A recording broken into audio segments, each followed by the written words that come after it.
आणि त्यानंतर सगळा समाज बांधव असेल आणि सर्वात शेवटी माझे शिक्षक बांधव असतील.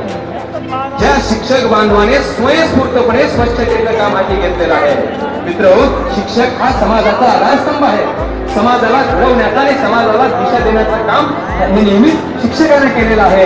आणि म्हणून माझ्या मराठा शिक्षक बांधवाने स्वयंस्फूर्तीने स्वच्छतेचं काम हाती घेतलेलं आहे. ते सगळ्यात पाठीमाग असतील आणि ते पाणी कचरा जे काय असेल ते कचरा जमा करतील आणि संबंधित आमचे जे ट्रॅक्टर असतील त्या ट्रॅक्टर मध्ये जमा करतील. म्हणजे आमच्या मोर्चाचा कोणालाही त्रास होणार नाही याची खबरदारी आम्ही मोर्चेकऱ्यांनी घेतलेली आहे. ही गोष्ट तुम्हाला सांगताना मला मनापासून आनंद होतोय.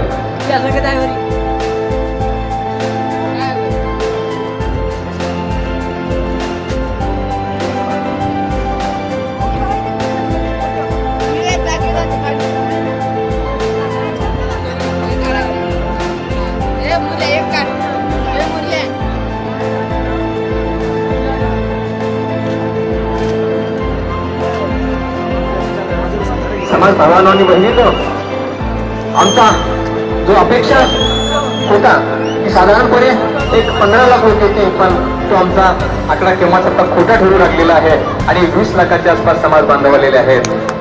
7 ते 8 लाख महिला वर्ग येतील अशा प्रकारचं आम्हाला दिसत आहे.